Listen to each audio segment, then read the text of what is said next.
Occult Confessions is brought to you commercial-free through the generous support of our patrons. Visit occultconfessions.com and click on Donate to help keep the history of the occult on the digital airwaves. The second generation of Theosophists took Blavatsky and Olcott society in directions few, if any, in the first generation could have fathomed. Perhaps their most consequential and controversial choice was to designate the vessel for the incarnation of the world teacher, the Maitreya Buddha, in the person of Jiddu Krishnamurti, who was only a child at the time that he was so selected. And Krishnamurti would go on to splinter the organization and reject the role of guru, and in fact all gurus, in the midst of an organization smitten with its ascended masters of the White Lodge. But today's episode is not about Krishnamurti, because we can't make sense of Krishnamurti's story without the two people who raised him up to this status, C.W. Ledbetter and Annie Besant. Ledbetter was often pushed to the side, though, during Krishnamurti's development, and we have, after all, talked about him a few times on the show. And we will come to understand exactly why Ledbetter was pushed to the side, although if you've heard our episodes about Ledbetter, you can probably guess. It was, in fact, Annie Besant, who Krishnamurti, who had lost his mother when he was very young, came to regard as a second mother. He called her Amma, and held her in quiet reverence his entire life. And so Annie Besant's strange and fascinating life story sheds light on the mission Krishnamurti would come to undertake. A tireless social reformer, bold proto-feminist, and living challenge to the orthodoxies of all stripes of her age, Annie Besant very much deserves her own occult confession. My name is Dr. Rob C. Thompson. I am your supreme hierophant for today's proceedings. I am joined by our neophyte, or maybe druid in residence. We can maybe go with that, Julian. Julian, what's up, man? Julian Dobbs. Hello. How are things? Things are chaotic. I hear that. Yeah. I hear that. I feel that. But Annie is going to get us straight today. Calm us. I don't know if she's going to calm us, but she's not going to upset us, I don't think. And that's surprising, because we got Brie Littoral here. Hi, everybody. Metallurgic Prophets. Also trying to achieve some zen here with us. Everyone's trying to just calm down, catch our breath from a long day. And Brandon Walls, our silver-tongued shadow. Hello. It's been a while since I've been on one of these. Yeah, Brandon's sitting on the mic, also going to do some lines for us today, which you will all find very enlightening, a little medical textbook from the 19th century. Something to look forward to. We, the members of the secret order of alchemical actors, do solemnly commit ourselves to a full and honest telling of the history of the occult as far as we know it. Brandon, make a sound for us to open that order of confessors. Oh, lovely. We have a few folks to thank. Welcoming to our family of patrons. That's Daniel S., LB, Space Noodles, Spooky. It's about time we got Spooky. Yeah. I mean, I'm telling you, we should have had Spooky ages ago. But finally, we got the Spooky vote. And then we got a pledge bump from Steve. So we want to thank all you for joining us and encourage everybody out there to join our Patreon, where Brie is coming spooky season, right? In October, we're thinking? Yes, I will. I'll have many horrible things for you to hear. And by horrible, she means horrible, but also entertaining and spooky. Yes, it's spooky true crime. Nothing spookier than that. But the podcast sphere loves true crime, right? So. Oh yeah, definitely. Yeah. But this is only for our patrons, so you got to sign up. And in the meantime, you can check out my two episodes on Death on Stage for other kinds of spookiness, I suppose. Let's close it up, Brandon. Annie Wood was born the 1st of October 1947 in London. Her mother was Irish, and her father was Irish and English, hailing from the Devonshire Woods on his father's side. Her father was a doctor who died when she was young of what she called a galloping consumption, which wasn't her term, but that means that he contracted consumption after cutting himself while dissecting a tubercular patient. So I assume galloping in this context means that because he had blood-to-blood contact, rather than the usual 20 years to die of tuberculosis, he died fairly quickly of it. Yikes. Yeah. Her mother went gray immediately after her father's death.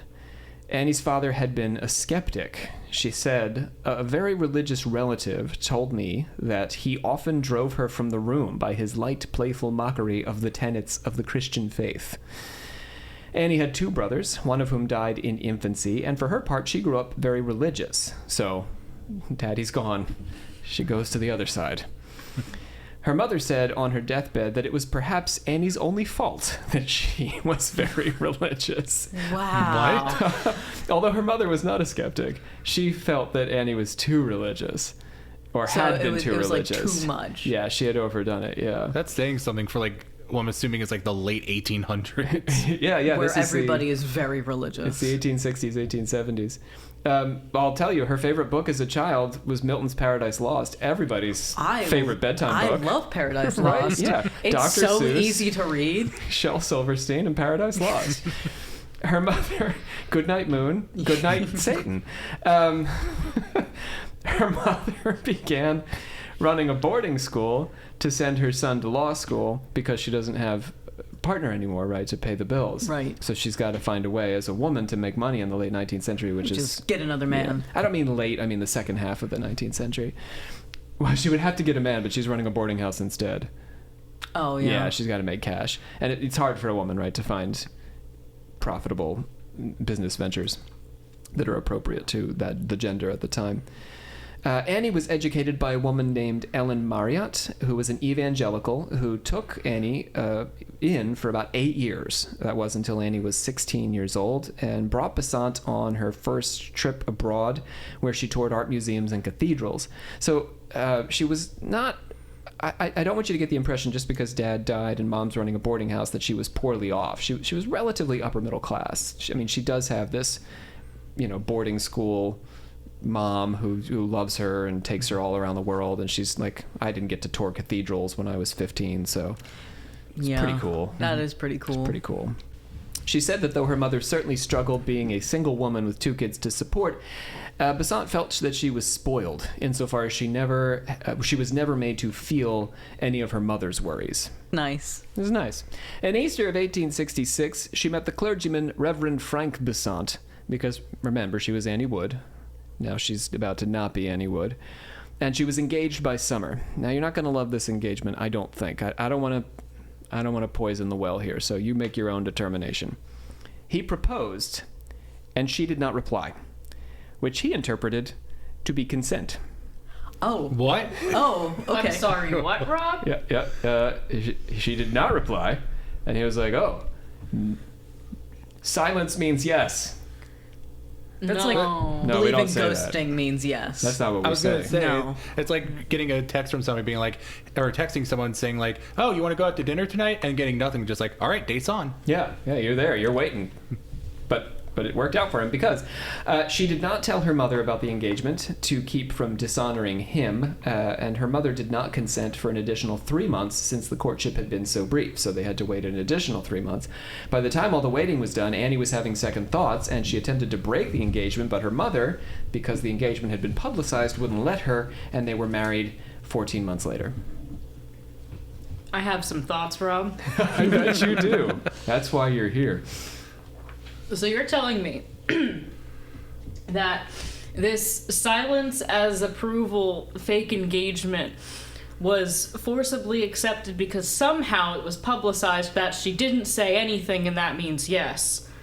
I don't think that part was put into the announcement. Clearly. But yeah, the idea is that, I mean, ultimately the original engagement was a matter of her not responding and then him assuming they were engaged and then her not wanting to make him look bad and then her trying to get out of it, but Mom making her hold to it. It didn't even look like there was any period of courtship at all. Nothing to speak of, no, not really. I'm so confused as to why this man said, let me propose to this lady. Yeah, it's that time, man. You get what you want if you're a man. Yeah, if you're a reverend man. Oh, of course he's a reverend. So it's winter of 1867, and Annie Besant is Annie Besant now. She was completely unprepared for married life. Imagine that. Would have never guessed. I can't stand this. It's also true that her mother wanted to prolong her innocence. So we mean completely unprepared for married life. Oh. Oh. Oh, no. Mom is supposed to give you some hints back in the day.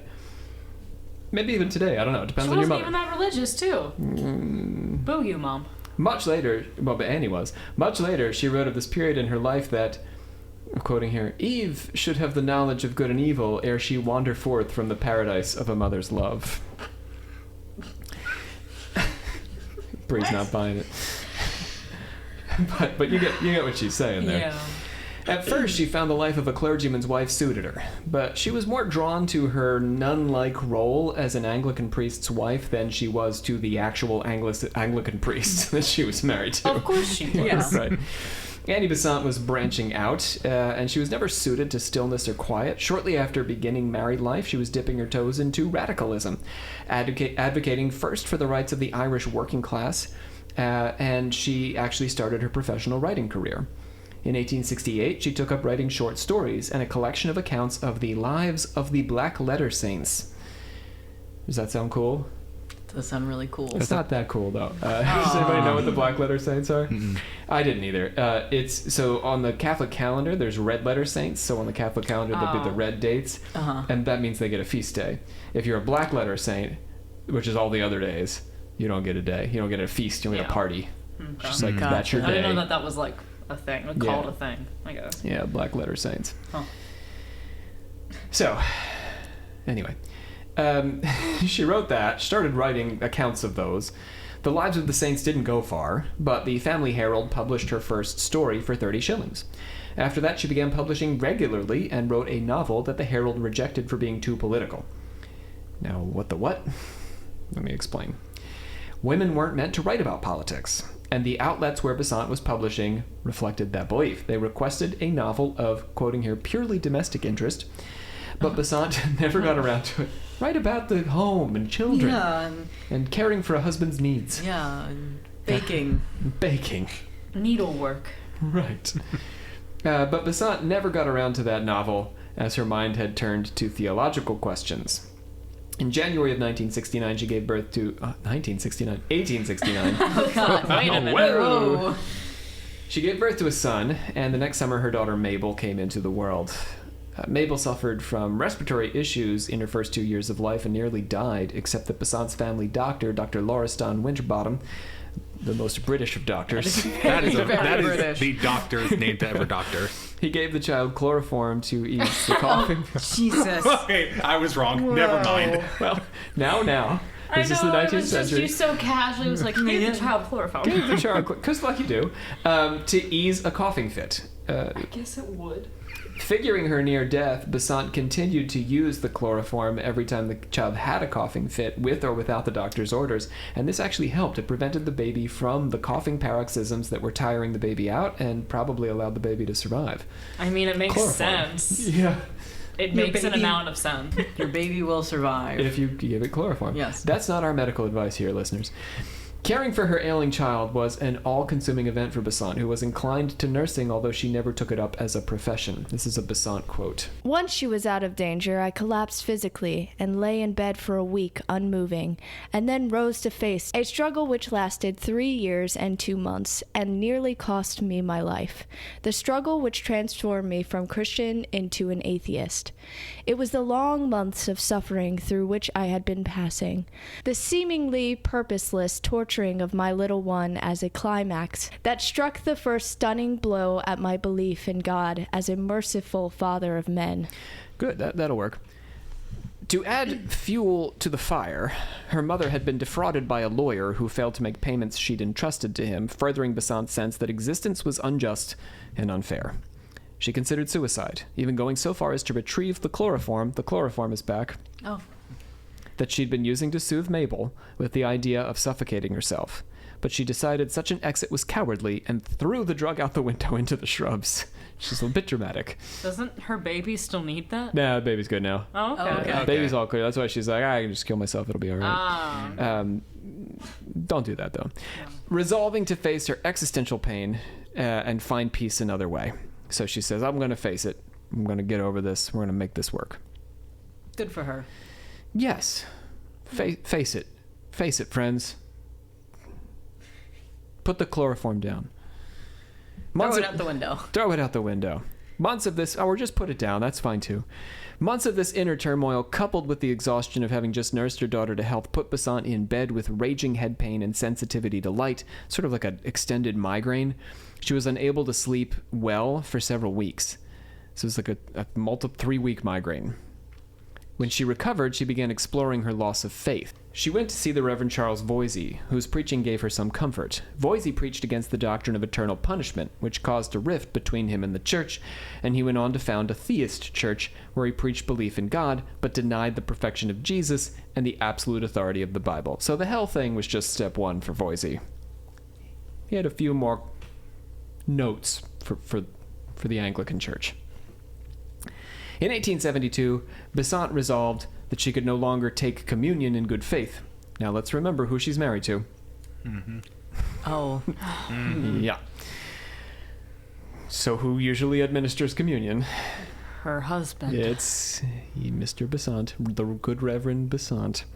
She started walking out of her husband's church services. Oh, wow. So she would listen to the sermon, and then when it was communion time, she would stand up and walk out. Yeah. I bet he loved that. Yes. This caused a stir, but a typhoid epidemic quickly shifted the collective attention. Oh my God. Perfect timing. Right, and she found herself nursing once again, this time the sick of her village.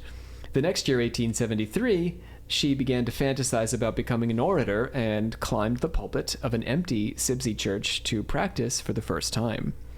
That same year, she was forced to make a choice, presumably by her husband. She had to either conform outwardly to the practices of the church or leave her home. Now, what I mean by conform outwardly is that she had to go through the motions. He said to her, fine, you don't believe, whatever, just, like, do it anyway. And I think that we get to the heart of her character here because this happens over and over again. She refuses to be a hypocrite in any regard. So she will not act out this ritual because she doesn't believe in it. Even though we could imagine 1,000 people, right, who would just be like, fine, whatever. They want to make the peace. I'll just do it. Screw it. She chose to leave her home. This is a significant moment for her life history, but it also demonstrates, as I'm saying, a steady facet of her character. She was allergic to any hint of hypocrisy or dishonesty and always refused to go through the motions. She's not going to play the actor. Nice. Don't like actors around here. No, we hate them. Yeah, they're horrible. Actors, you say? Her brother, a lawyer, helped her obtain legal separation on charges that her husband had been cruel to her. That's fairly vague. Even in her autobiography, she doesn't outline exactly what the cruelty entailed, but we can imagine a variety of things. I mean, it didn't start off great, Rob, No, so... right, yeah. I don't know if it was physical or if he was just a very cold person to her. She became guardian of her daughter and received a small monthly income to help keep them both alive. In an attempt to make money, she experimented with a Birmingham firm, which is a business that tasked her with selling pencil cases and cruet stands to her friends and acquaintances. This was basically a 19th century. Go ahead, say it with me, Julian. It's an MLM. I was going to say, yeah, this sounds like a pyramid MLM. scheme. Yeah, this was basically a 19th century multi-level marketing scheme. But she didn't want to, quoting here, spring a sales pitch on people. Which, if only people felt that way on our Facebook feed, right? Oh my God. Or whatever, Instagram. And so she gave that business up quickly. She said, that the world oyster is hard to open. I hear you, Annie. Isn't that world oyster hard to open, man? So hard. You gotta get it in there Just and pry it open. Can't seem to crack it, Rob. Does not want to open up. No. Trouble found her yet again when her mother took ill. At the point of death, she asked to take the sacrament, Mom that is, but would only take it if her daughter took it with her. Oh, Mom. What an ask. Like, how... She said that she preferred to be saved or damned with her Annie. So it's kind of sweet. That's sweet. Okay, yeah. I guess, but it also feels a little manipulative. Yeah. So Annie then goes around. 2 clergymen refused to give Besant the sacrament. So she says, I'll get the sacrament, but I'm going to be honest with the clergyman who's giving it to me.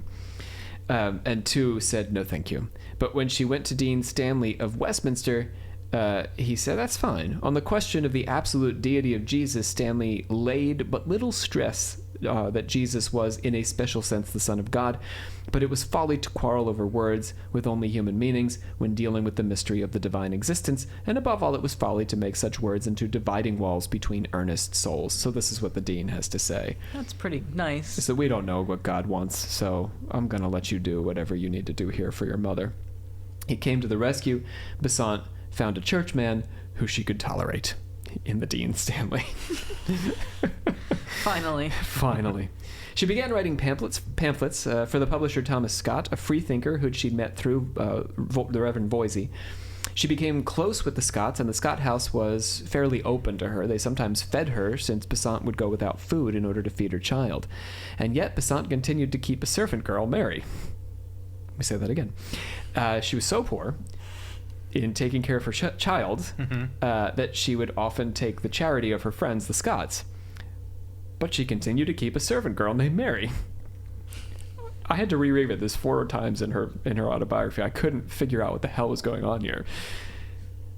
That's so weird. The only thing I can think of is that maybe it's more of a class, like a societal thing. Yes. I think that's the reason why it's like we can't seem outwardly like we are struggling that much. So There's a I have to keep standard. somebody here. Yeah. So, clearly Besant's middle-class English upbringing, as Brie is saying, created a different set of priorities in terms of what was worth spending on. The small amount of jewelry I possessed and all my superfluous clothes were turned into more necessary articles, and the child, at least, never suffered a solitary touch of want. My servant Mary was a wonderful contriver and kept house on the very slenderest funds that could be put into a servant's hand. And she also made the little place so bright and fresh-looking that it was always a pleasure to go into it. She was pinching pennies but keeping Mary on the payroll. Next, Besant began to question the existence of God. She attended the lectures of Moncure Daniel Conway, an expatriate American who had been heavily involved in the abolition movement in the United States before he moved to England. Besant had given up on prayer, considering it a blasphemous absurdity that an all-wise God could need my suggestions, or an all-good God could require my promptings. Think about that for a second. I mean, it's fair. There's a logic to it. At the Hall of Science, she began attending the lectures of the atheist politician Charles Bradlaugh, a man who would come to figure centrally in the next couple decades of her life. After a lecture, Bradlaugh brought her a certificate of membership in his organization and handed it straight to her. When she asked how he knew who she was in that big crowd, he said he'd looked out over the faces and felt sure that she was Annie Besant. Yeah, like he was holding on to the certificate that said her name on it. And he walked right up to her and was like, here you go, having never met her. It's curious. Besant and Bradlaugh's atheism was not the kind of active unbelief associated with today's more militant brand of atheism typified by Richard Dawkins. Besant's atheism was more like a placeholder, actually looking more agnostic in character. She held that never yet has a God been defined in terms which were not palpably self-contradictory and absurd. Never yet has a God been described so that a concept of him was made possible to human thought, such that to the atheist, that existence manifests as force matter, unconscious, unintelligent, while to the pantheist, it manifests as life matter, conscious, intelligent. So she's saying, not yet. We not yet have an explanation that satisfies me about what God is and how God functions. And so I've determined that there is no intelligent force. Okay.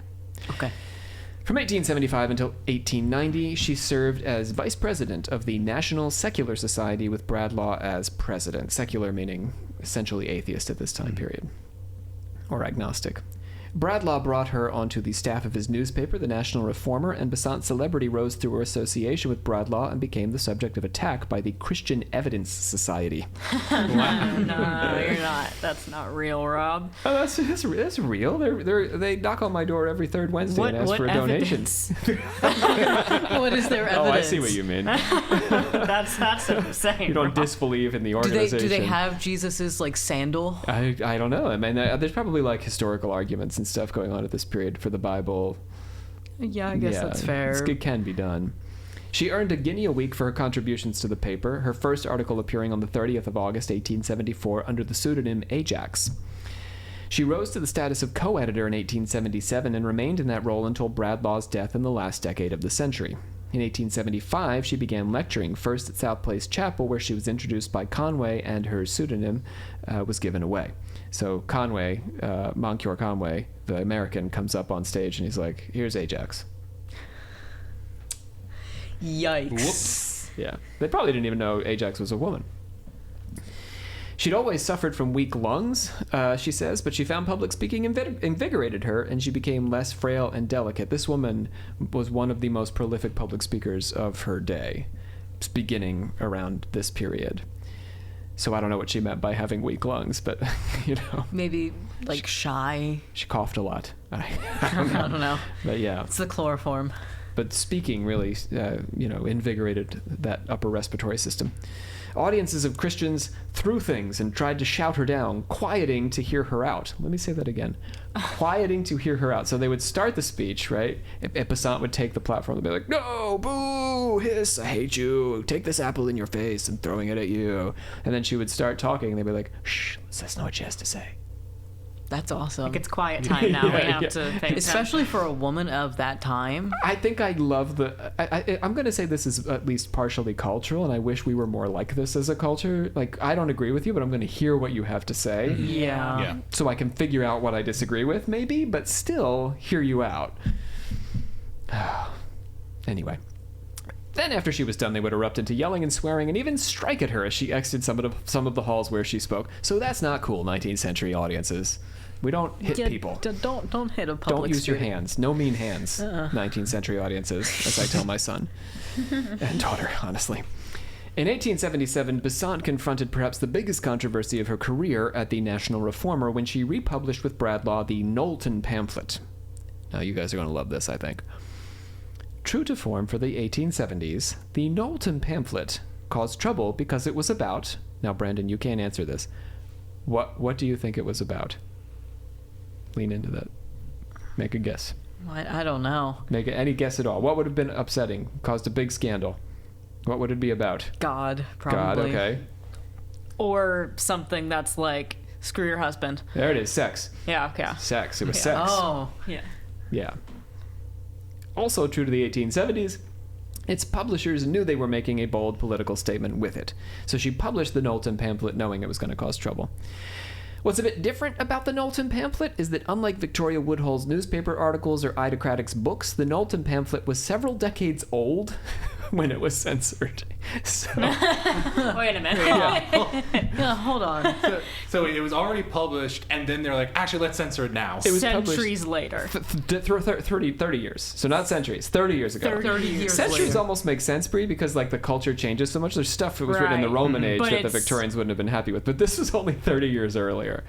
Yeah. So it's been sitting in the library shelf for 30 years. And then somebody saw it and was like, hold on. Kind of, yeah. So this is what I'll tell you what actually happened. The booklet was first composed in 1835 as Fruits of Philosophy. It had a variety of subtitles throughout its various prints and reprints, including the sexy Private Companion of Young Married People and the more academic essay on the population question. You like that Private Companion, do you? Do you, Julian? It's hot. How did we get from there to essay on the pub? What did you say it was called the second Lean into time? that thing. The Knowlton No, file. The Knowlton no, pamphlet? no. The essay on the population question? Yeah, how Yeah. did we really get that unsexy that quick? I'm going to do that for you. It was all the same book. The population question, let's start there to answer Bree's question, had been raised by Thomas Malthus, who argued at the end of the 18th century that the human population should be limited in order for the species to remain sustainable. Many of our listeners are probably at least have a cursory familiarity with Malthus. He identified two kinds of checks on the size of the population: positive checks, which raised the death rate, like disease and famine, and negative checks, which lowered the birth rate, like birth control. In this case, the negative checks were far preferable to the positive ones in a kind of linguistic jujitsu. We want birth control, we don't want to have to die of disease and famine. That'd be far better. In 1831, Charles Knowlton, inspired by Malthus, wrote about the voluntary limitation of family size. Besant said that the book was never challenged till the disreputable Bristol bookseller put some copies on sale. here's the rub, to which he added some improper pictures. Oh my god. It's always the pictures. So 30 years and the pamphlet is unmolested, but he adds the pictures and suddenly it becomes a problem. This guy said, you know what's going to make this sell more? some illustrations. I only read this book for the articles. I know what it's missing. So he was prosecuted and convicted. The publisher of the National Reformer had a stock of Knowlton pamphlets and pleaded guilty when he was prosecuted. So this is not Bradlaugh or Besant, but the guy who publishes their magazine. He happens to have a whole bunch of these pamphlets, and he gets prosecuted for that, which spurred Annie Besant and Charles Bradlaugh to take action and put Knowlton's ideas in the hands of the people. So they were like, wait a second. They're putting people in jail for this birth control stuff? We won't have it. We're going to publish it ourselves. They changed the subtitle from The Sexy Private Companion to The Less Sexy Population Question and reprinted the book in 1877. But all hell broke loose. So, and they knew that it would. Besant and Bradlaugh republished the pamphlet not because they necessarily agreed with all of Knowlton's philosophy or because they could vouch for his medical opinions not being doctors themselves, but because they believed his argument deserved a fair hearing as a question affecting the happiness of the people.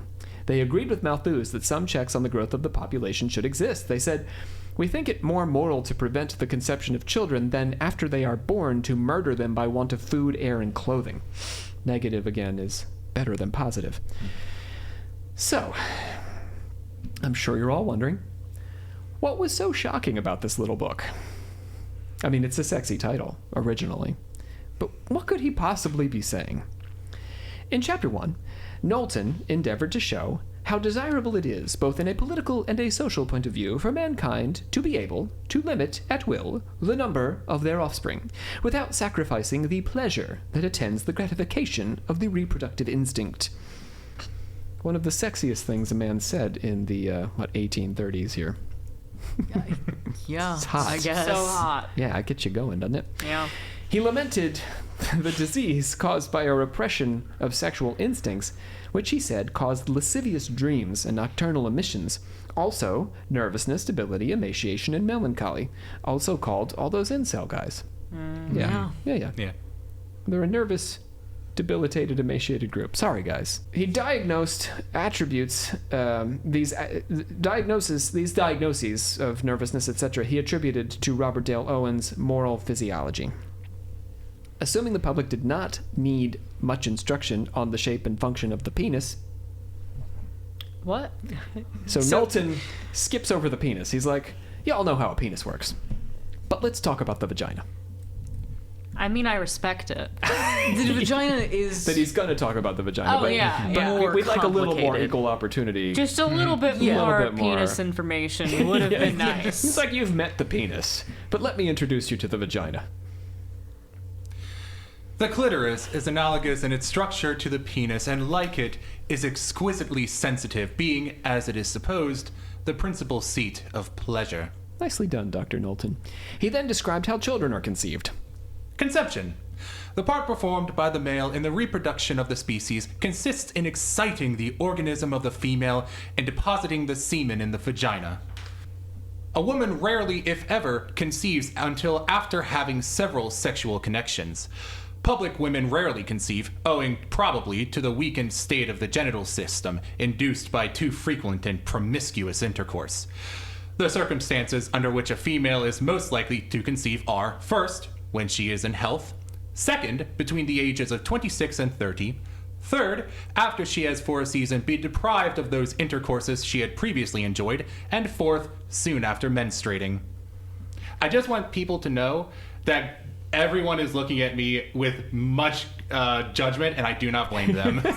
Don't blame Brandon, guys. I'm not judging.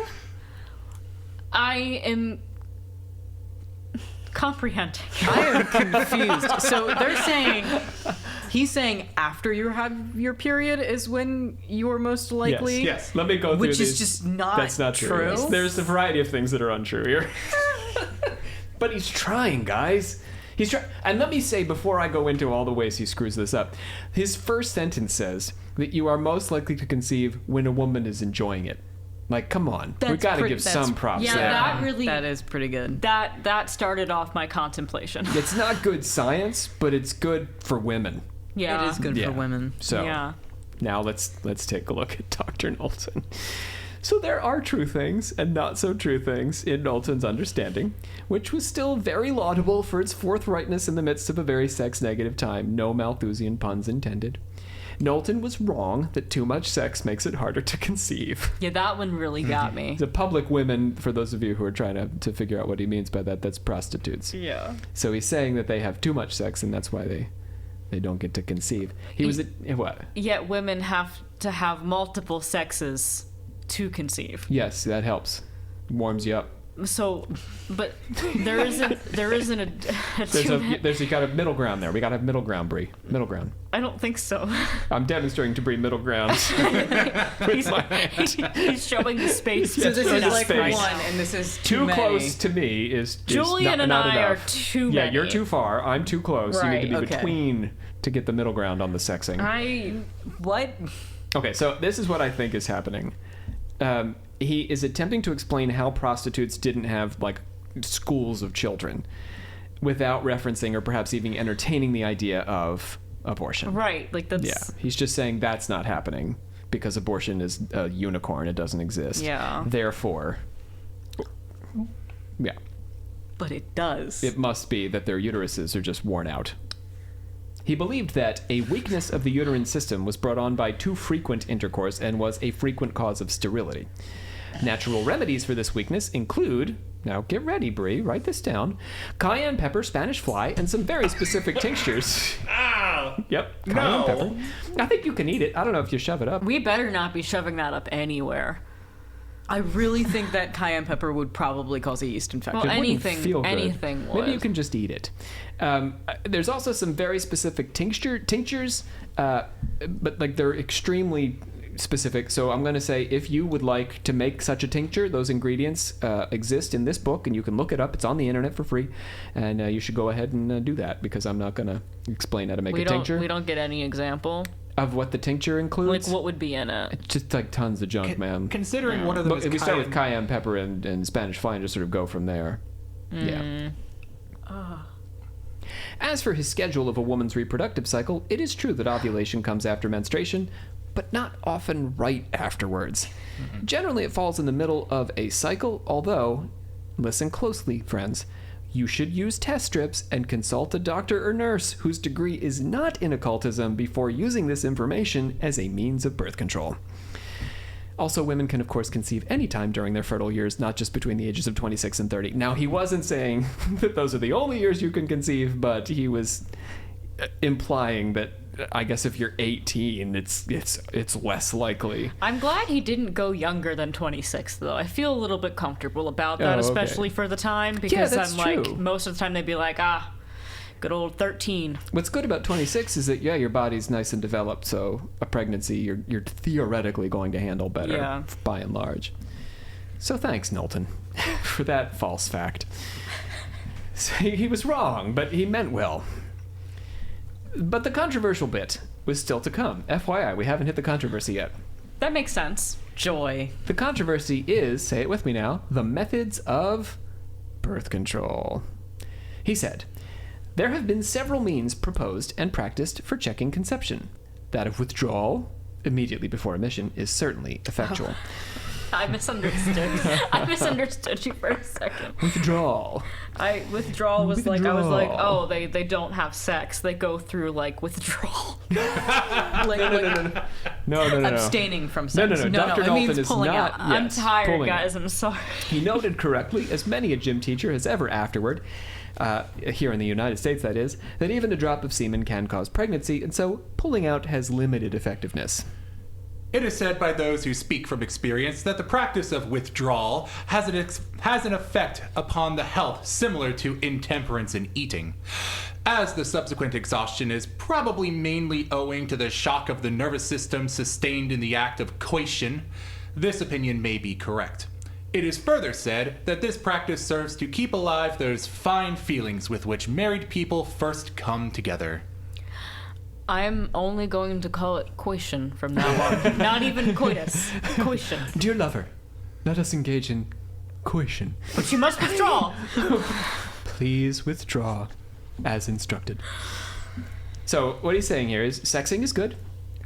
It can wear you out, but apparently only if you're not attempting to conceive. So if you're doing it for pleasure, then you're going to get a little worn out, guys. But if you're doing it if for you babies, want a baby, you're going to be ready to go 8 times in a row. I love that implies Okay. like you do the deed and then you get up and you're like, why don't I feel tired? Oh my God, we had a baby. That's how you know. You conceived. It's the right time, babe. We gotta keep going. We gotta keep going. I've got so much energy. So I agree that sex can wear you out, but I think that it's just gonna always wear you out. Yes. Yeah, that's how it's it is. not special. Yeah, if it doesn't wear you out, you're not doing it right. Sex is important also to keeping relationships healthy. I believe that to be true.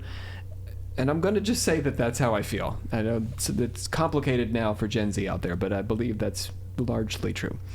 Here's an incredibly progressive idea, though, from Knowlton at a time period when no one was talking about sex, and some married couples actively avoided it except for conception. So, one more time, sex is good but tiring, and pulling out isn't an effective enough means unto itself, although you should certainly give it a go. Surely the next step, right? What Knowlton's going to suggest is oral sex and butt stuff, right? Come on. Yeah. That's what I would we're think gonna was see. next. Do some butt stuff, he says. I don't know about that one, Rob. Don't think that's gonna I don't happen, think Bree? he seems like the man to jump to butt stuff. Not French enough for you, then. No. So, Bree's right. Knowlton recommends introducing into the vagina, previously to connection, a very delicate piece of sponge moistened with water. Or syringing the vagina immediately after connection with a solution of sulfate of zinc, of alum, pearl ash, or any salt that acts chemically on the semen and at the same time produces... Give me a second. No unfavorable effect on the female. So that's an important... Don't put too much alum in your vagina, because we don't want to have an unpleasant effect. Rob, you're telling me I'm telling you. this man was like, you know what you guys got to do to prevent pregnancy? Mm-hmm. Shove a sponge up there. A sponge with Which some is just going to actually make it worse. little bit of aluminum foil. Yeah, and then put some metals Some up salt, there. a little bit of some salt. salt and Salt up there, some yeah. forms of metals. It's already a bit salty, so let's just, flavor it some more. But the sponge really baffles me because it's just going to make that probability worse. It's just going to retain it more. It's a douche, essentially, yeah. Yeah, we're douching. That is the strangest douche I've ever heard of, Rob. And I've seen some strange douches in my day. Oh, I have. It's also the terminology syringing. It's just like, ugh. Yeah. I don't like... You would have these things, though, in a 19th century home. It would be, it would not be quite like a needle, but yeah. I'm trying to think a turkey baster. Yeah. Oh. Okay. The sponge or the douche rendered it highly probable in Knowlton's opinion that pregnancy could be forestalled. Knowlton lamented that doctors had felt free to offer suggestions on health about all other habits excepting sex as a result of the pruderies of the age, and recommended that sex not be engaged in until a woman turns 17 or 18 and a man 1 or 2 years older than that, so that the experience would be pleasurable for both and remain so throughout life. That's right, man. Not before the age of 20. But, back to the pregnancy question. It is better for a woman's body to wait. No, it is, but he's saying that throw 2 virgins together at the age of 18 and 19 and it's going to be really pleasurable for them. It'll be better than if they were 16 and 15. I think that's for more reasons than just that. Where were we? Sorry. We were talking about some stuff today. Who knew that Annie Besant would bring us down these winding alleyways?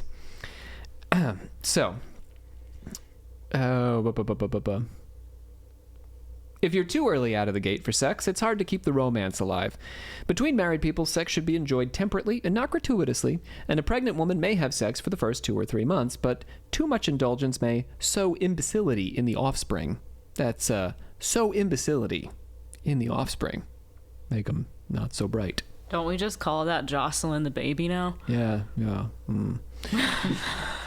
Sorry. As Tissot said, the loss of an ounce of semen equals 40 ounces of blood, and so a full meat diet of turtles, oysters, eggs, spirits, wine, etc. certainly promotes the excretion of semen and enables the system to bear its emission. I didn't know men excreted semen.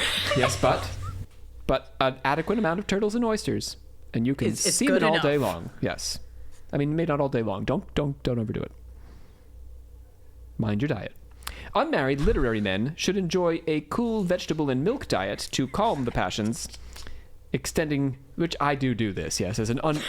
As a married literary man, I do enjoy a cool vegetable diet. Why do they have to be literary? I was gonna say, why are there different diets for people of different education statuses? Is it educational? I'm just picturing. It seems like we're more passionate, us literary men, so we need to calm our passions with a vegetable diet, extending the intervals of our gratification to 3 or 4 weeks.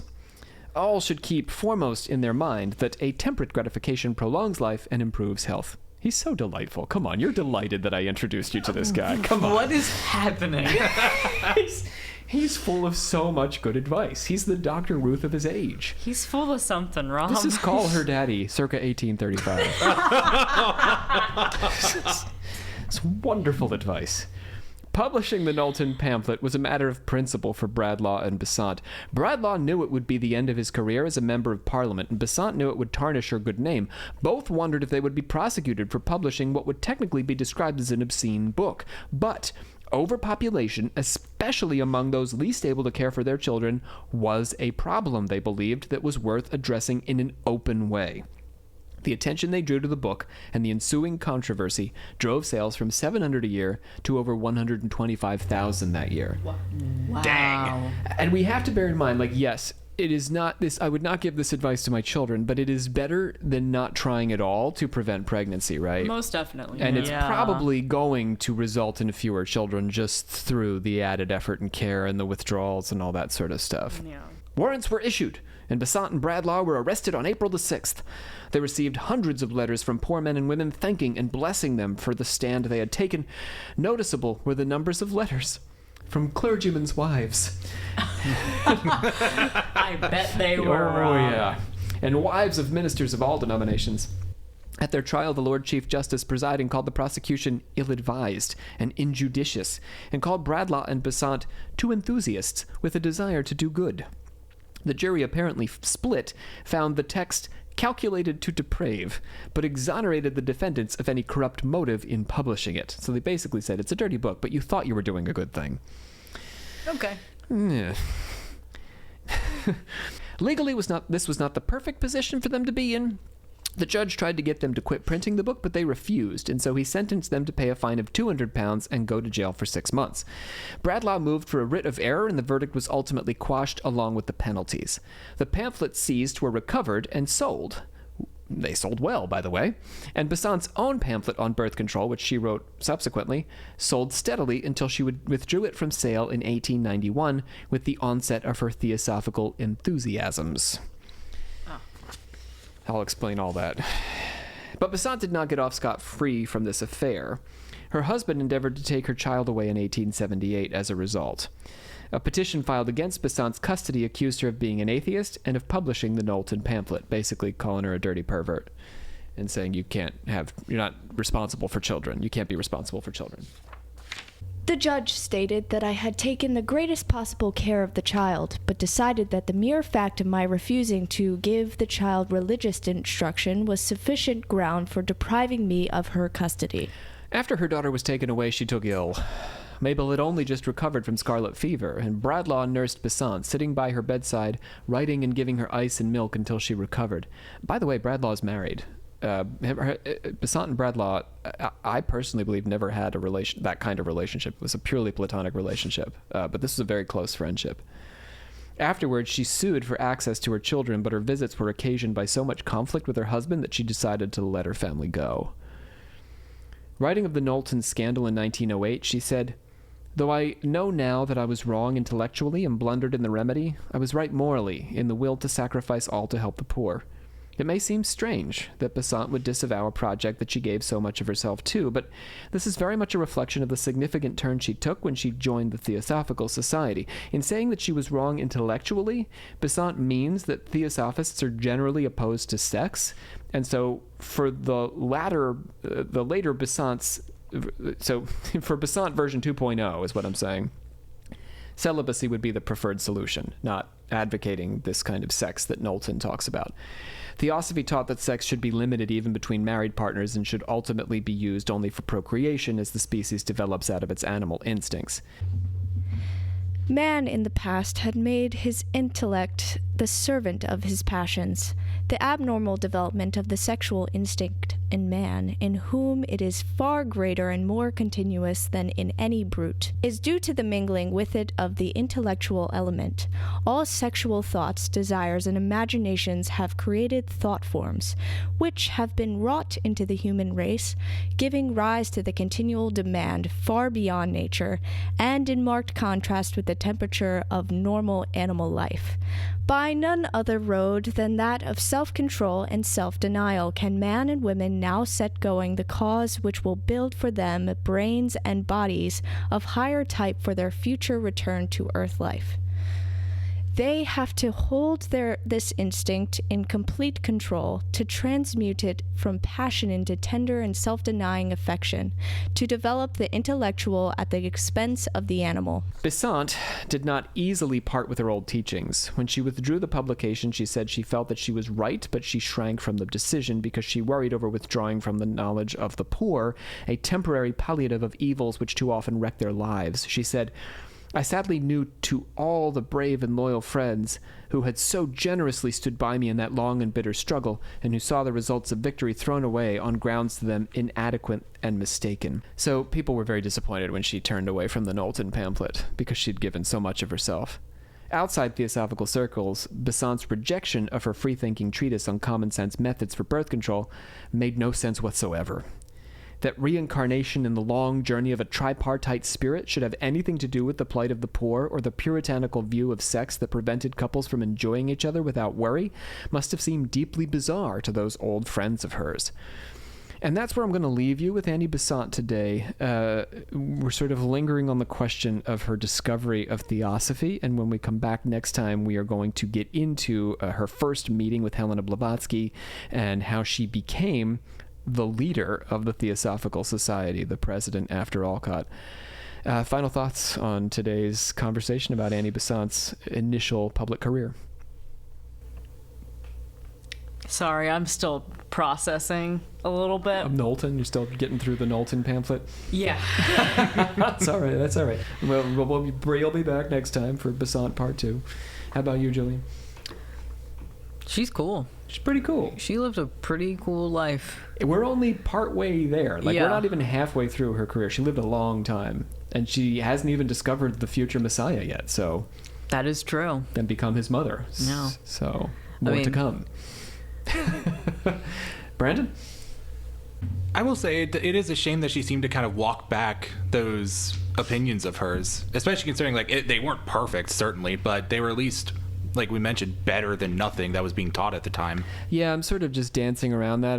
It's going to take next episode for me to really dig into the theosophical opinion about this, but it really comes down to the fact that theosophists were not big. Blavatsky was not a big fan of sex. She famously, I think she was a virgin by most accounts. She was married, but never let her husband anywhere near her. And she had an also very platonic relationship with Henry Alcott.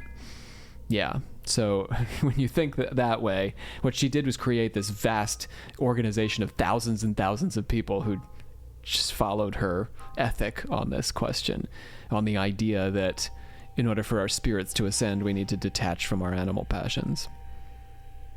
What can you do? I know. Bree's rolling her eyes as a pagan over there. Yeah, I disagree greatly with that thought. But. Yeah, as have I think, in many ways on this show. But that's it. I hereby adjourn and declare closed this meeting of the Secret Order of Alchemical Actors. Till such time as we get together and do it again, we want to thank Evangeline Olsen for doing the voice of Annie Besant on this episode. We had Bree Litterall over there, metallurgically prophesying. Bye, guys. I'll see you next episode on this topic. Our resident Celt, Julian Dobbs. Farewell. And Brandon Walls, Silvertongue Shadow. I'm available for more mildly incorrect medical readings or if anyone needs it. There you go. Look at that. A free service to you. Well, Brandon might charge you a little bit.